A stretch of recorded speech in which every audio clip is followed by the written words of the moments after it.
नमस्कार दोस्तों, स्वागत है फिर से एक नए शानदार वीडियो में। फिर से हम नए startup news, funding news, acquisition news और आईपीओ से रिलेटेड न्यूज को कवर करने वाले हैं और देखने वाले हैं कि इस हफ्ते में स्टार्टअप से रिलेटेड कौन सी न्यूज ने अपना तहलका मचाया है और कौन सी न्यूज आपके लिए फायदेमंद साबित होने वाली है।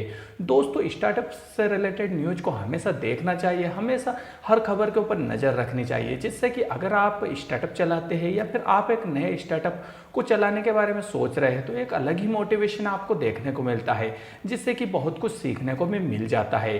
तो चलिए शुरू करते हैं। और साथ साथ दोस्तों, मैं भी एक छोटा सा स्टार्टअप अभी शुरू किया है और ये शुरू मैंने ऐसे ही न्यूज को पढ़ते हुए शुरू किया है। तो हो सकता है आप भी अपना एक नया स्टार्टअप लॉन्च करें। दोस्तों, उससे पहले रिक्वेस्ट करूंगा, चैनल पर पहली बार आए हैं तो सब्सक्राइब कर लीजिए ऐसे ही स्टार्टअप न्यूज पाने के लिए। फ्रेंड्स, पहली न्यूज की तरफ बढ़ते हैं तो automobile market place Doom unicorn club में शामिल हो चुका है। अभी इसने हाल ही में 200 मिलियन यूएस डॉलर की फंडिंग रेज की है और इसके बाद इसकी जो वैल्यूएशन 1.2 अरब डॉलर हो चुकी है और यहाँ यूनिकॉर्न क्लब में शामिल हो चुका है। और साथ ही 2022 में कंपनी का कहना है कि वो अपना आईपीओ ला सकता है, वो अमेरिका के नैस्डैक या फिर भारत के शेयर मार्केट में लिस्टिंग कर सकता है। संदीप अग्रवाल द्वारा गुरुग्राम में स्थित 2014 में स्थापित यह स्टार्टअप एक ऑटोमोबाइल मार्केट प्लेस उपलब्ध करवाता है, जहां पर आप पुराने ऑटोमोबाइल्स को बेच या फिर खरीद सकते हैं। बेसिकली यहाँ प्लेटफॉर्म B2C, C2B और B2B और C2C 4 फॉर्मेट के ऊपर काम करता है। ड्रूम की बात करें तो यहाँ पर 1.1 मिलियन से भी ज़्यादा ऑटोमोबाइल रजिस्टर्ड है। इसके अलावा यहाँ पर 20,000 से ज़्यादा ऑटो डीलर्स और 15.7 बिलियन से भी ज़्यादा सूची है और यहाँ 1100 से भी ज़्यादा शहरों में एक्सपेंड कर चुका है अपने बिजनेस को।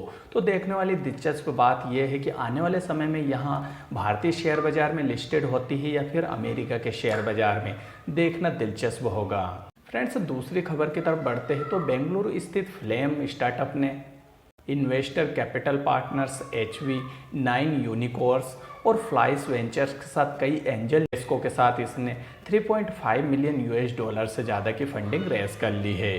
स्थित यहाँ स्टार्टअप एक सोशल मीडिया प्लेटफॉर्म है। दूसरी तरफ सेबी ने कार्टरेट को 2000 करोड़ के नए आईपीओ लाने की मंजूरी दे दी है।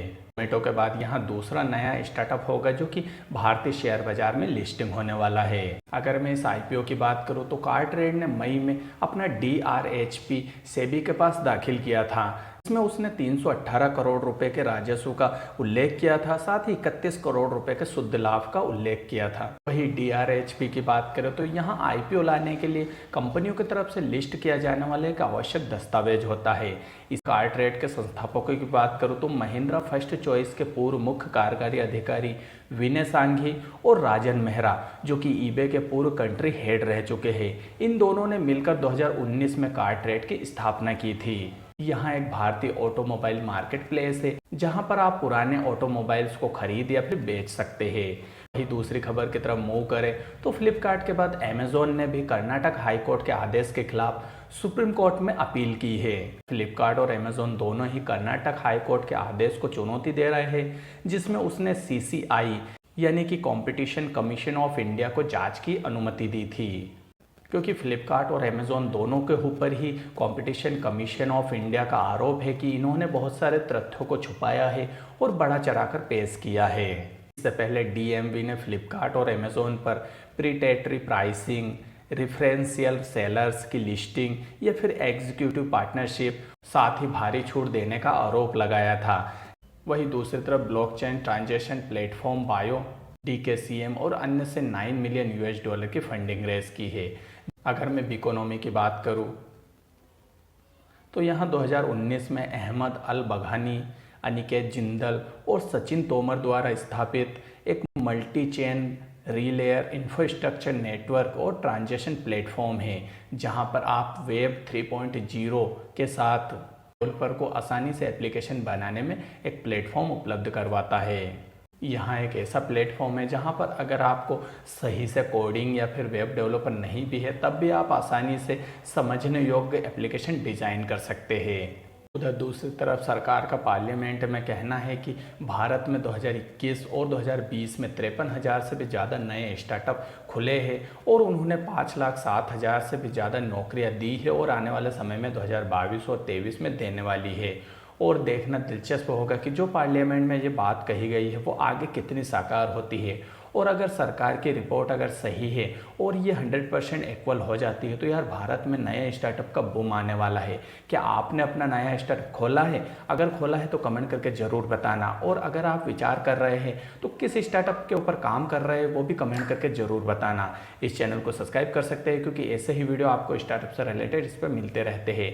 वहीं दूसरी तरफ एक रिपोर्ट के मुताबिक एमएसएमई यानी कि सूक्ष्म लघु और मध्यम उद्योग भारत के आर्थिक विकास में महत्वपूर्ण भूमिका निभा रही है। हालांकि यहाँ अभी भी वर्तमान की टेक्नोलॉजी से कोसों दूर है, लेकिन आज भी विनिर्माण में देखा जाए तो इसकी 40 से 45% की हिस्सेदारी है और अप्रत्यक्ष और प्रत्यक्ष तौर पर 110 मिलियन से भी ज़्यादा लोगों को रोजगार दिया हुआ है। वहीं दूसरी तरफ मॉर्गेज स्टार्टअप जो कि हाउसिंग फाइनेंस से रिलेटेड या फिर हाउसिंग लोन से रिलेटेड एक नया स्टार्टअप है। मुंबई स्थित इस स्टार्टअप ने $15 मिलियन से भी ज़्यादा की फंडिंग रेज की है। रोहित चौखानी द्वारा 2018 में स्थापित यहाँ स्टार्टअप के माध्यम से कम समय में लोन उपलब्ध करवाने वाला प्लेटफॉर्म है।